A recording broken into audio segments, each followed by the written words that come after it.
Sam here for a Nolan Xavier Wells update, and just Bree Lee here on TikTok. Check out her videos. She just went around Ocean Springs and started exposing how many cameras are everywhere. So check out some of this footage. You can see there's cameras on the water. There is cameras at these houses. There is cameras on the pier. There is cameras on these bridges. So the point is there's cameras on the dock where they pulled up in Fort Bayou.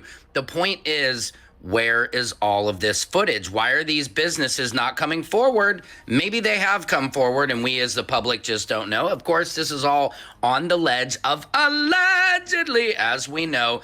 But thank you to Bree. And Bree, please keep doing the Lord's work and show us where all these cameras are. She even said there were cameras on Horn Island, right? I mean, because it's around there. So the point is, some of these cameras had to have seen something. We still haven't seen footage of Nolan coming back. If he did, maybe everybody's saying he was left on the island, by himself to just swim back? Does that make any sense to anybody? Okay. One version says Nolan got on the boat, the other says he stayed behind, and the woman at the center of that contradiction sat down and spoke.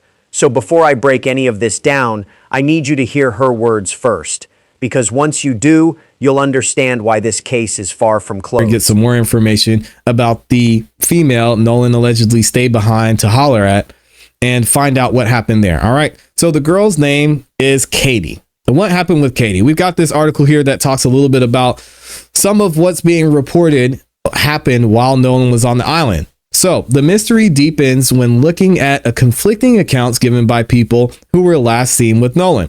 His friends claim they returned to the mainland without him because they believed he caught a ride with someone else. Meanwhile, a girl named Katie, who Nolan was seen talking to on the island, assumed he left with his original group. Again, this is something that I mentioned. It's like maybe everybody just left and didn't realize Nolan was there by himself. That's possible as well. This devastating communication breakdown left Nolan entirely alone on the dangerous barrier island, allegedly. Public outrage quickly sparked after fingers were immediately pointed at Wells' friends. Internet sleuths began whispering about the group's dynamics, with one commenting, "Sounds fishy to me. 3-1? That's all I'm going to say." Another worried observer chimed in online, writing, "Seen this story way too many times. Investigate all three boys and the girl. Something is off."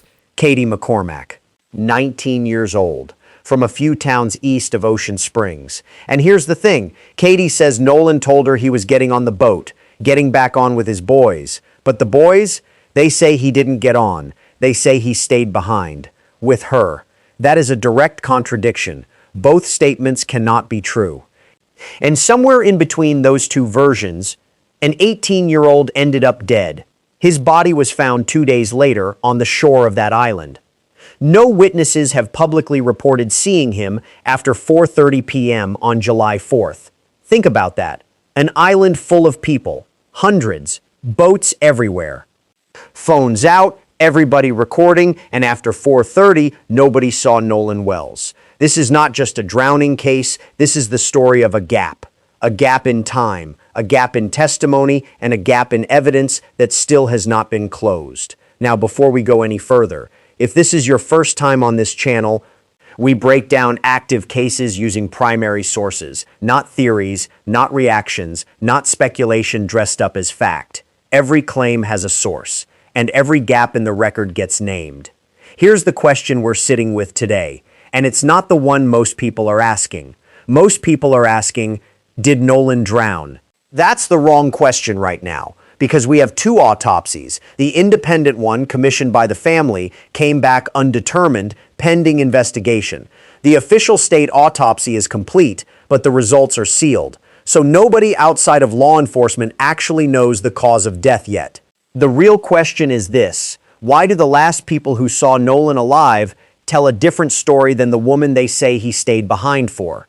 That's the fracture at the center of this case. That's what everything else builds on. Now, let's talk about what the camera actually captured. Because there are two pieces of footage, not one, two, and they don't line up the way you'd expect.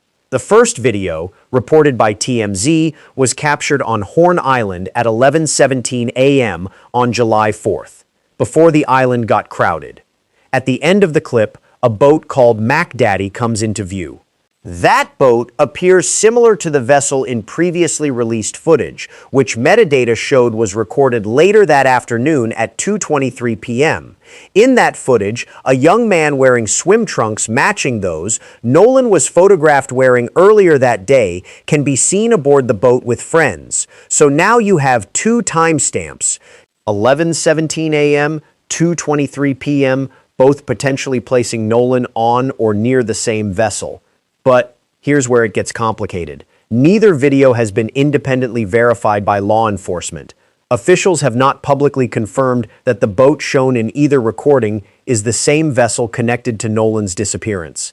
The newly surfaced footage also appears to show a different group of adults aboard than those in the later video. Notice this, a different group of adults on what looks like the same boat, hours apart. That's not a small detail. That raises a question about who else had access to that vessel, who was coming on, who was getting off. And whether the boat's movement pattern that day has been fully accounted for, the person who shot the 2:23 p.m. video felt strongly enough it could be Nolan that they went to the Jackson County Sheriff's Office and left a copy with a detective working the case. So this wasn't just some random clip floating around the internet. Someone walked into a sheriff's office with it. Now let's get to the contradiction that attorney Ben Crump has been hammering, because this is where the friction really lives. Nolan's friends reportedly told police they left the island without him because he wanted to stay and talk to Katie McCormack. But McCormack's sister Gracie has reportedly denied those claims. She says Nolan was ready to leave with the group. According to Gracie, Katie assumed Nolan was getting on the boat he came on. Katie assumed the friends telling him to get on the boat wouldn't have left him. So Katie McCormack is saying, I thought he was leaving. His friends are saying he chose to stay. Ben Crump put it plainly at a press conference. She's saying he went and got on the boat. They saying he didn't get on the boat. So which is it? And then he added what might be the most important sentence anyone has said publicly about this case. Somebody must not be telling the truth. That's not speculation. That's arithmetic. Two stories, one outcome. They can't both be right. McCormack has not faced any allegations of wrongdoing in Nolan's death, and his family has voiced their support for her. That matters. Because a lot of people online have pointed fingers at Katie, but the family, the people who lost their son, have publicly supported her. What the family is questioning is the group, the friends, the people who left that island without an 18-year-old on a boat they knew was having mechanical problems. In audio released to Locks by the Mississippi Department of Marine Resources, one of the teens on the boat can be heard calling a private towing company. Hey, we're at the west tip of Horn and our bilge pump stopped working. We're sinking. Can y'all please come? They knew the boat was in trouble. They called for a tow and they left without Nolan. Now, to be fair, one of the friends, Trayston Shepard, has said he left the island with his uncle after getting into an altercation with some people. He said he feels guilt. He wonders if staying behind could have changed what happened. If he could have convinced Nolan to come back with the group. That's not the statement of someone hiding something. That sounds like someone who's carrying the weight of a decision they can't undo. But guilt and truth are two different things. And the question remains, who made the decision to leave Nolan? Was it his call or was it theirs? Nolan's parents have said plainly they do not believe he would have voluntarily separated from the group. His father, Elmore Wansley, said at a press conference, "We always taught him if you go with a group, you stay with the group. If you go with five, you come back with five. Do not separate from the group." He always said, "Yes, sir." So he knew to stay with his group. That's a father speaking. And he's not guessing. He's telling you how he raised his son. Now let's go deeper on the evidence. Because there is one piece of contested physical evidence that sits at the center of everything. Todd Terrell, president of the United Cajun Navy, stated Nolan was discovered face down and fully clothed, on a barrier island in July. After an afternoon of swimming and partying, Terrell later clarified that Nolan was clothed only in his swim trunks, after Ben Crump questioned why he would be fully clothed considering he was last pictured shirtless, shoeless, and in swim trunks. so the initial report said fully clothed. Then it got walked back to swim trunks only. That discrepancy created an enormous amount of public confusion, because if Nolan had been found in a shirt and clothes he wasn't wearing in any of the photos from that day, that changes the entire picture. That suggests someone else was involved. Something happened that we don't know about. But the Cajun Navy VP pushed back on that. Brian Trasher told NBC News, "I observed the body from the air and he was visibly wearing only swim trunks that matched the photos taken of him that day." So this particular discrepancy appears to stem from how the information was initially communicated, not from what was actually found. But it raised a much bigger question, one that still hasn't been answered. The family's pathologist pointed to troubling findings, including unexplained discoloration on the back of Nolan's head, and confirmation that his throat had been retained during the state autopsy for additional testing. Think about the mechanics of that for a second. The state medical examiner's office retained Nolan's throat tissue for additional testing. That's not routine in a straightforward drowning. You retain tissue when something needs a closer look, when the first pass didn't give you a clean answer. Jackson County Coroner Bruce Lind said there were no obvious signs of physical injury. But an independent pathologist found discoloration on the back of the head. Those two things don't necessarily contradict each other. Discoloration can happen post-mortem. It can happen from positioning in water, but it can also happen from impact. And the only way to settle that is the state autopsy. Which brings us to the legal wall that this case is now sitting behind. The results from the state medical examiner's office have not been made public and will now be sent to a grand jury. On July 23rd, District Attorney Angel Myers McElrath confirmed the autopsy report will be withheld until a grand jury can review it. Every death in the county, except those of natural causes and non-criminal car wrecks, is presented to your grand jury, McElrath said. So the DA is saying, this is standard procedure. Every death goes to a grand jury. This one is no different. But here's the question the family is sitting with. If this is really just a drowning, why does the evidence need to be sealed? Why can't the family see the official results for their own son? The DA's answer is that releasing evidence before a grand jury reviews it could compromise the integrity of the investigation. And legally, that's a defensible position. But emotionally, for a mother and father who buried their son on July 20th, Christine Wells Wansley said it herself. There's so many people out in the public asking all of these questions, but the only question that we have is what happened to our son. That's not a political statement, that's a mother asking the most basic question a parent can ask. And right now, she doesn't have the answer. Crime scene investigator Cheryl McCollum reviewed the case and said something that I think cuts through all of the noise. There were hundreds of people out there. You've seen the video and the photographs. How somebody did not see him is pretty shocking to me, especially if he left one group that knows him to go with another group that clearly knows him. Notice this. She's not accusing anyone. She's not pointing a finger. She's simply naming the statistical improbability. Hundreds of people, everyone filming. And somehow, nobody caught Nolan on camera after the early afternoon. About 60 witnesses have been interviewed as investigators piece together Nolan Wells' final hours on Horn Island. 60 witnesses, and still, no confirmed sighting after 4:30 p.m. What does that tell you? Does it tell you he was alone? Does it tell you he was somewhere the cameras weren't? Or does it tell you that the people who did see him haven't come forward yet?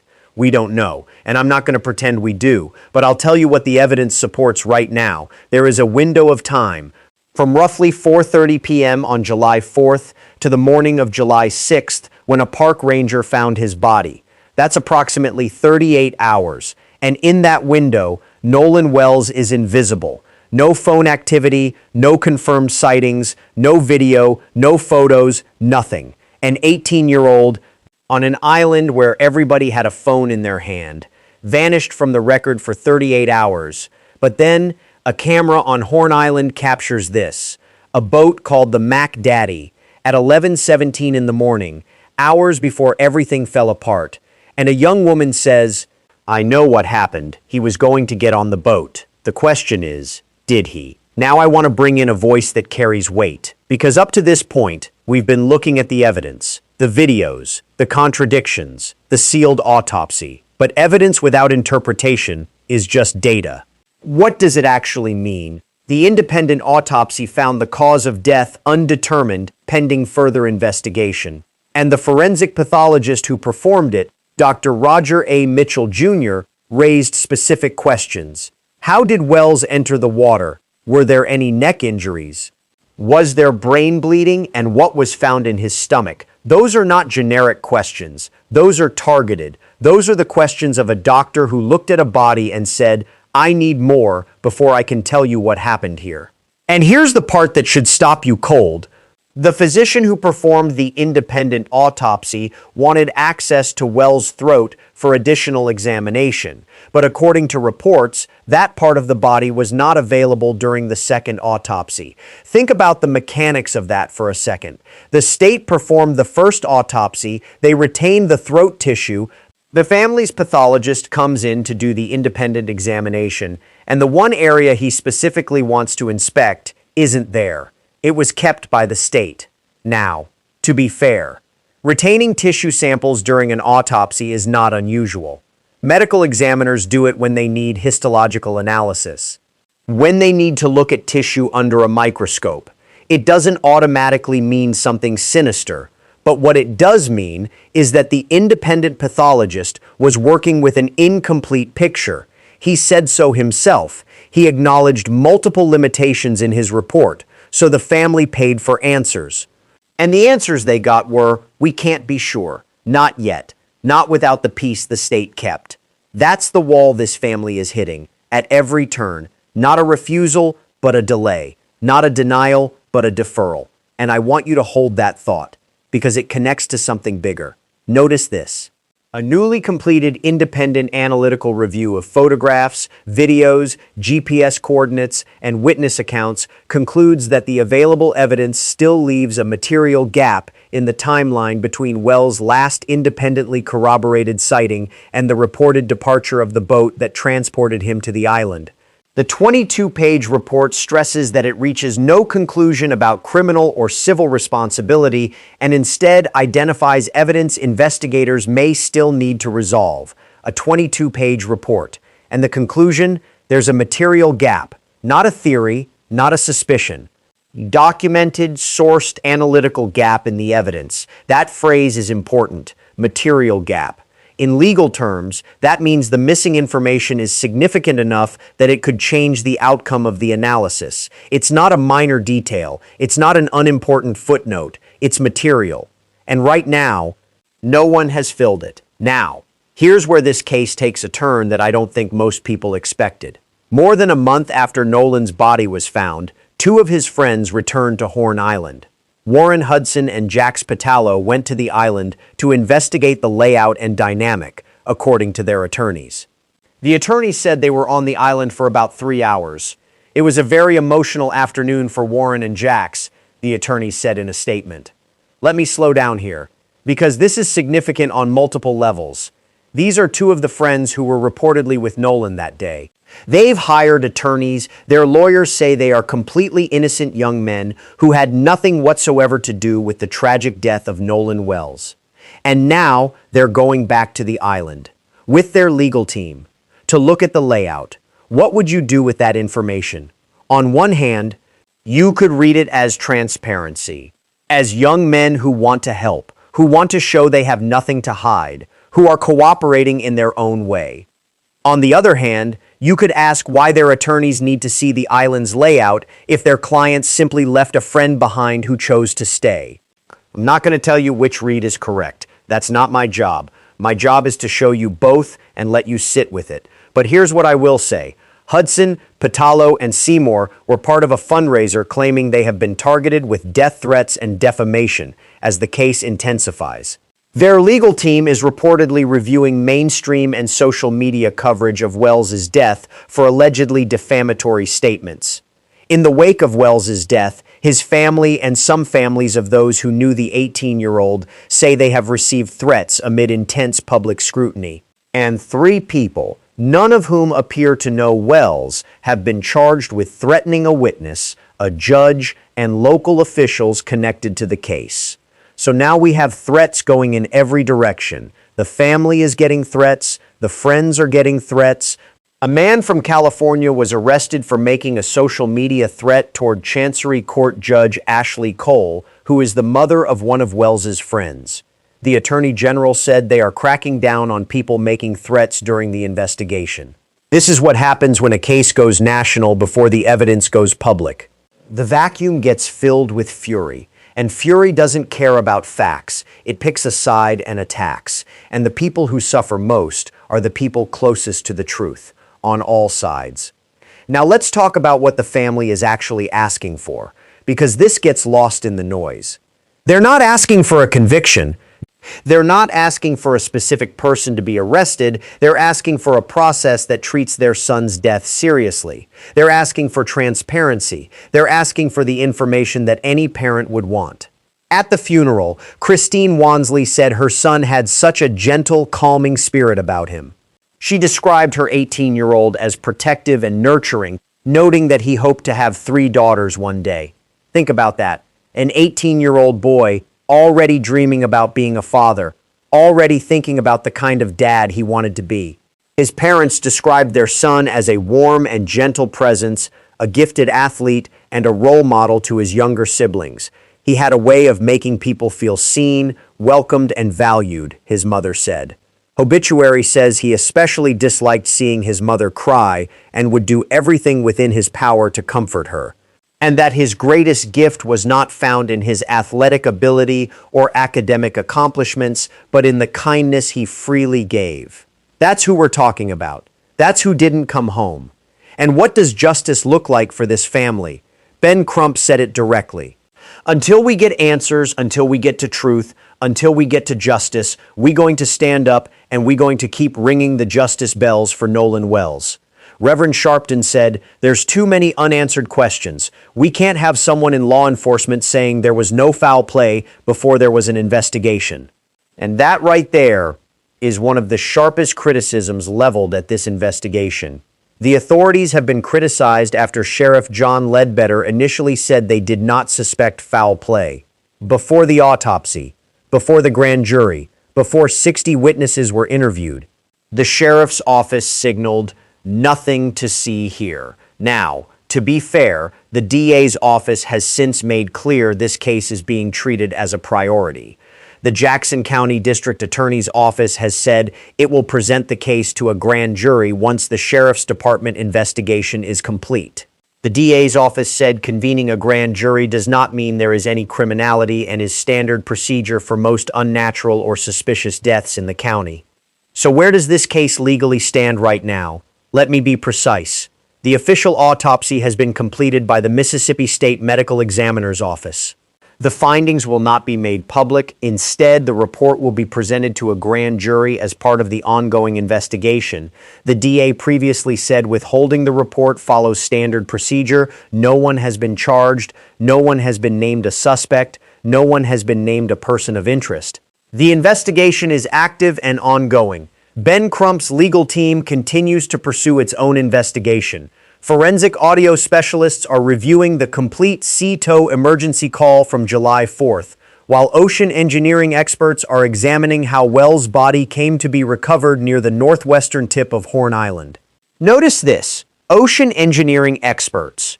Crump's team isn't just asking how Nolan died, they're asking how his body ended up where it was found. Because the currents matter, the tides matter. The position of the body relative to where he was last seen matters. Crump said at the National Urban League Conference that his team is working with oceanic engineering experts to examine how and why Wells's body was found in the same location where he was last seen. In the same location where he was last seen. If ocean currents would have moved a body and the body didn't move, that tells you something. If the body should have drifted and it didn't, that's a data point that needs explanation. We don't have that analysis yet, but Crump's team is building it. And that brings us to the community, because this case has become bigger than one family, bigger than one island, bigger than one investigation. Wells's death has captured national attention, galvanizing Black leaders and touching off fraught discussions of racial tension and mistrust of law enforcement in the Deep South. Among those in attendance at the funeral were director Spike Lee and former football player Terrell Owens. Tyler Perry helped pay for the funeral. Reverend Al Sharpton and Tyler Perry pledged $50,000 for information leading to an arrest and conviction.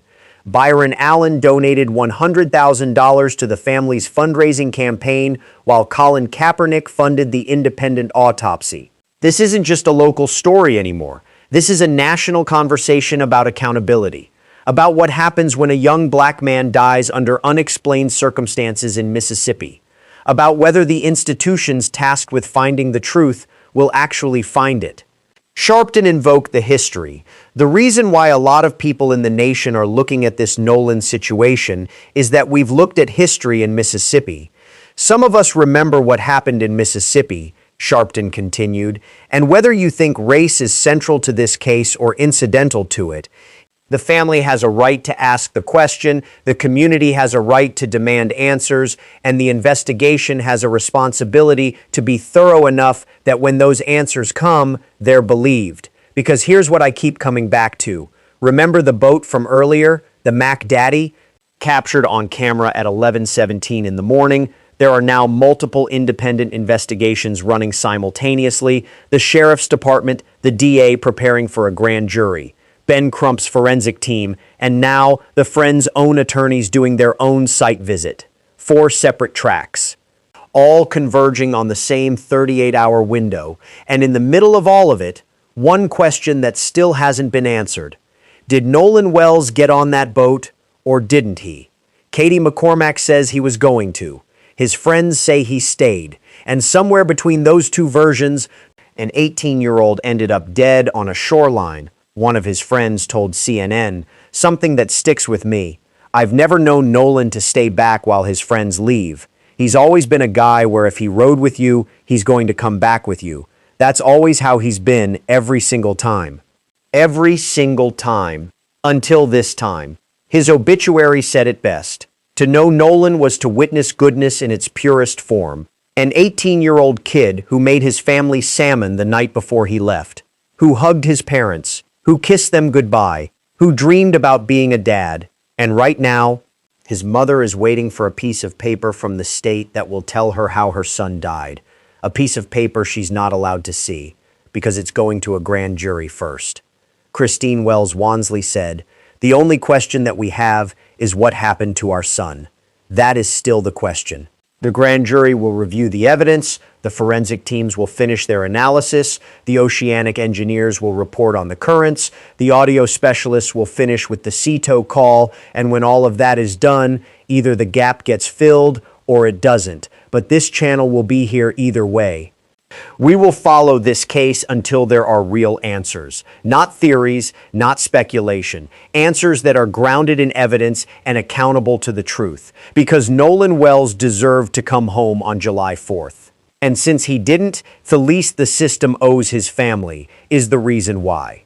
You've heard the contradictions, you've seen the footage, you know about the sealed autopsy, the retained throat tissue, the material gap, the friends going back to the island. So I want to ask you one thing, and I want you to really think about it before you type. What stands out to you most? Not what's loudest, not what's angriest. What stands out? What's the one detail in this case that you can't let go of? Drop it in the comments, because the details that bother you might be the same ones that bother a grand jury. We'll be back with updates as this case develops.